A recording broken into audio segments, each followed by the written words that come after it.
नमस्कार दर्शकों, मैं एस्ट्रो स्नेहा शर्मा आप सभी का दशा महादशा प्रोग्राम में हृदय से स्वागत करती हूँ।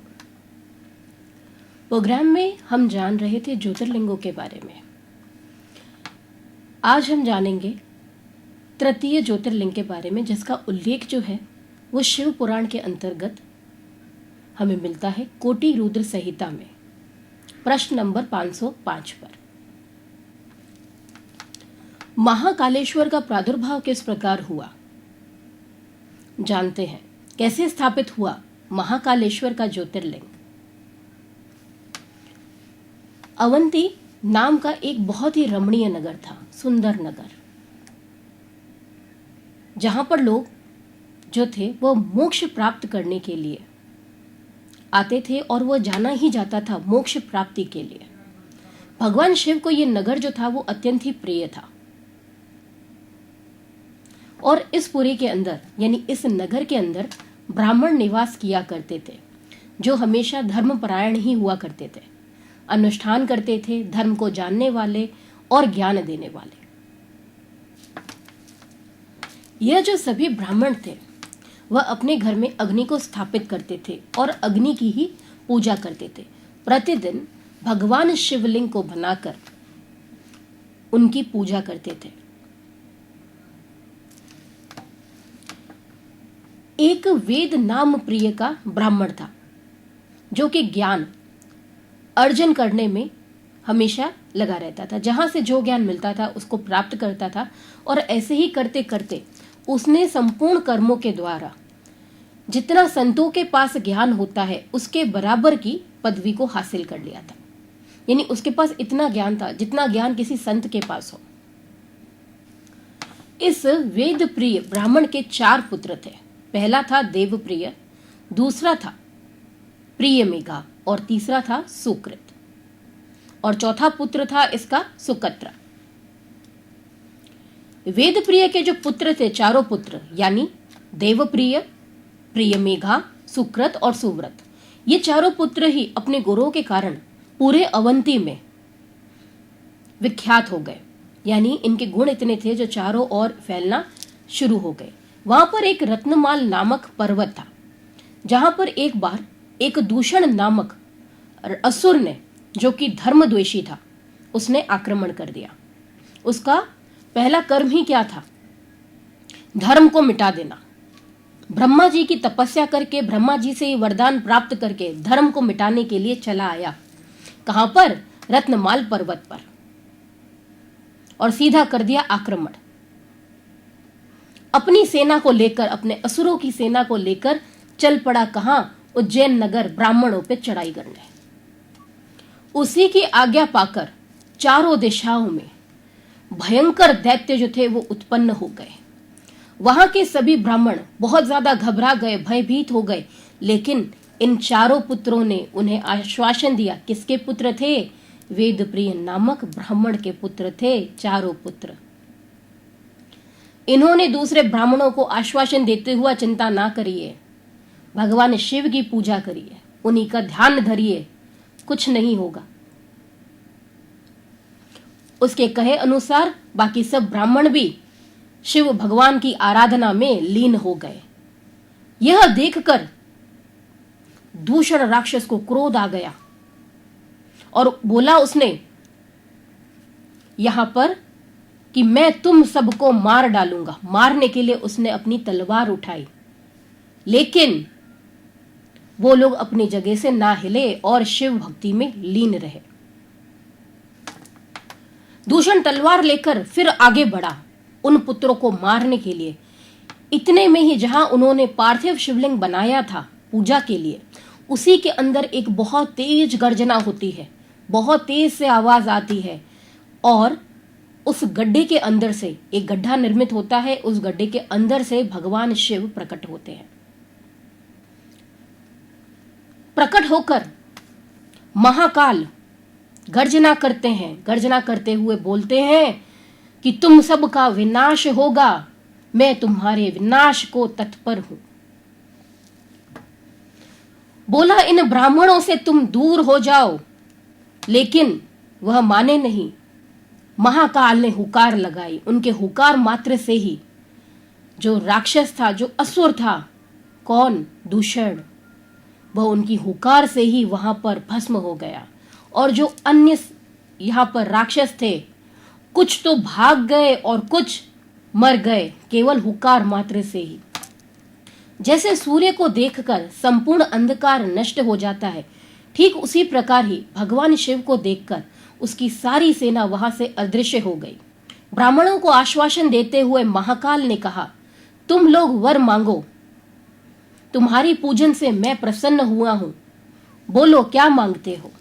ब्राह्मणों ने हाथ जोड़कर विनती की, भक्ति भाव से उनके सामने समक्ष खड़े रहे और कहा, हे प्रभु शंकर, आप संसार को तो मोक्ष देने वाले, मनुष्यों का उद्धार करने वाले, सदैव के लिए यहां पर मनुष्यों की रक्षा करिए, यहीं पर ही स्थित हो जाइए, व्यक्ति के कष्टों को दूर करिए प्रभु।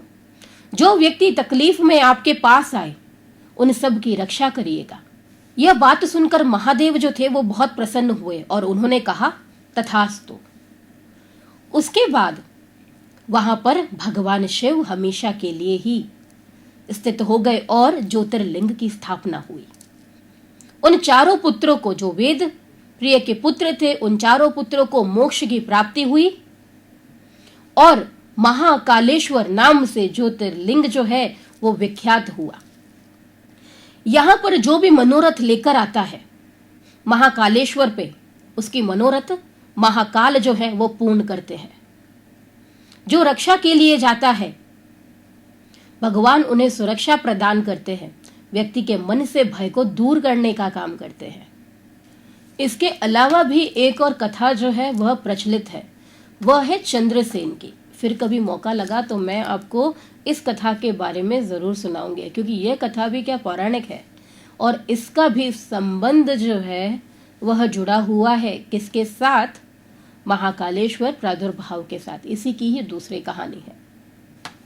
वास्तु के कुछ ऐसे उपाय जो आप यदि अपनाते हैं तो अपने जीवन में परिवर्तन ला सकते हैं।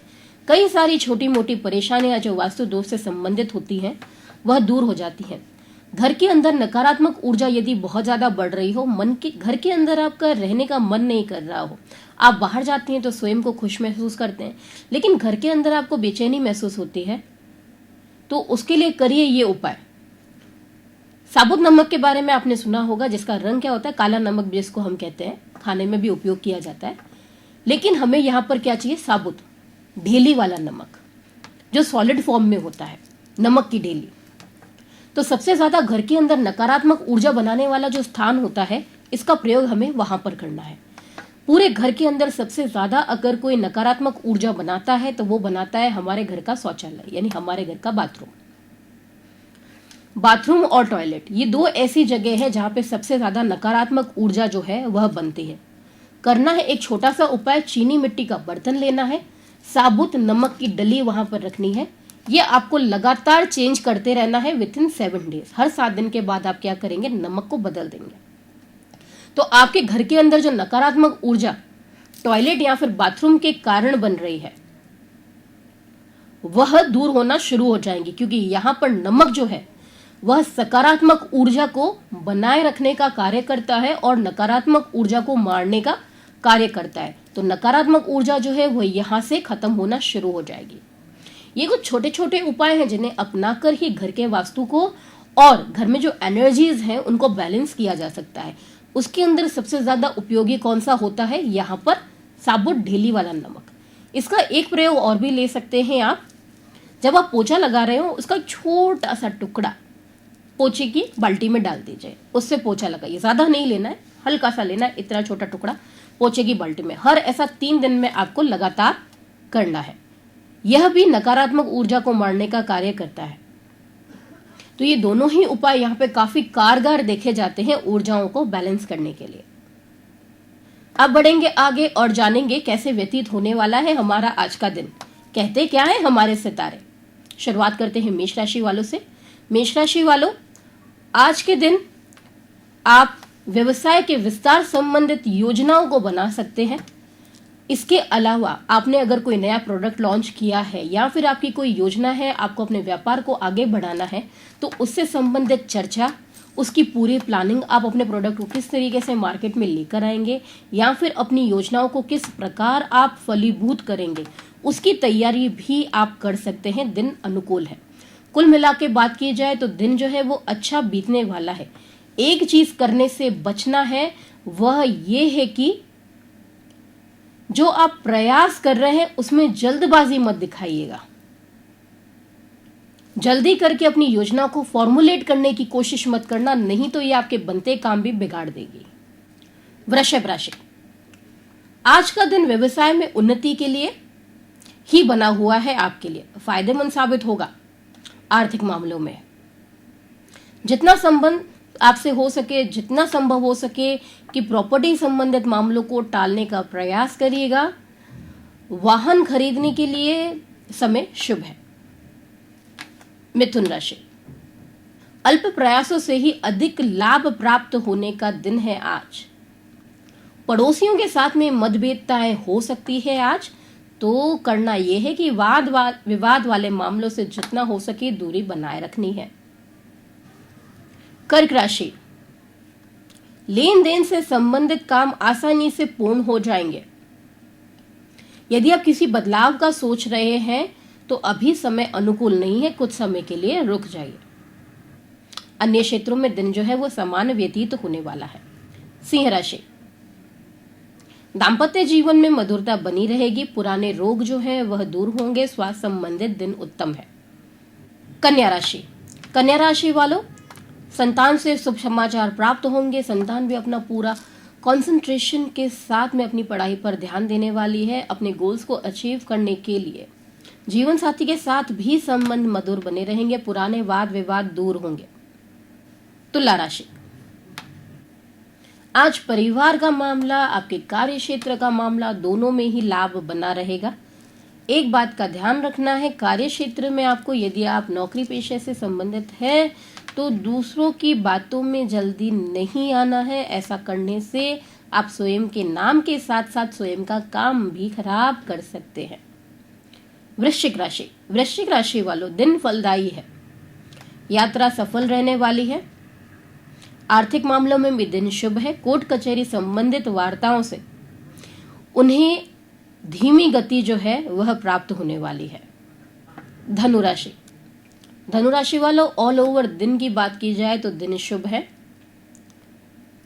कार्य क्षेत्र में भी आपके कार्य को लेकर आपके उच्च अधिकारी आपसे प्रसन्न रहने वाले हैं, क्योंकि आप समय से पहले ही अपने गोल को अचीव कर लेंगे। परिवार में भी हंसी खुशी का माहौल जो है वह बना रहेगा। सभी आपके कार्य से संतुष्ट रहेंगे। मकर राशि, मकर राशि वालों, यात्रा के योग बन रहे हैं। कानून संबंधित मामलों में प्रबल योग हैं आपके विजय के। कुंभ राशि, दाम्पत्य जीवन में तनाव की स्थिति बन सकती है। तनाव की स्थिति का कारण यह रहेगा कि आप दोनों ही एक दूसरे की कमियां गिनाने में व्यस्त रहेंगे और जो वाद विवाद की स्थिति को बढ़ा देगा। कोशिश ये करिएगा कि वाद विवाद की स्थिति ना हो, नहीं तो दिन आज तनावपूर्ण ही व्यतीत होने वाला है।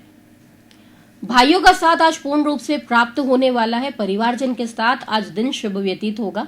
किसी पुराने मित्र के साथ में आज मुलाकात हो सकती है या फिर दोस्तों के साथ बाहर घूमने का प्रोग्राम भी बन सकता है। ये तो हमने जाना 12 राशियों का हाल किस प्रकार होने वाला है दिन व्यतीत उनका।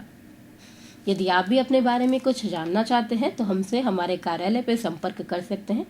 अपॉइंटमेंट के लिए हमारा जो नंबर है वो स्क्रीन पर डिस्प्ले हो रहा है। अब मैं अपनी वाणी को विराम देते हुए आपसे कल मिलूंगी। देखते रहिए हमारा प्रोग्राम सुबह 9:30 बजे, उसके बाद दोपहर 12:30 बजे और शाम को 6:30 बजे। यदि किसी कारणवश आप हमारा प्रोग्राम नहीं देख पाते हैं तो आप हमारे प्रोग्राम को YouTube चैनल पर भी देख सकते हैं। हमारा जो YouTube पे चैनल बना हुआ है वो है चैनल 24+ न्यूज़। जैसे ही आप YouTube पे उसको लिखेंगे हमारा चैनल ओपन हो जाएगा, उसे सब्सक्राइब कीजिए, हमारे प्रोग्राम को लाइक कीजिए और शेयर कीजिए। इससे आप हमारे सारे प्रोग्राम से डेली अपडेट होते रहेंगे और कभी भी किसी भी टाइम पे आप हमारे प्रोग्राम को देख पाएंगे। नमस्कार।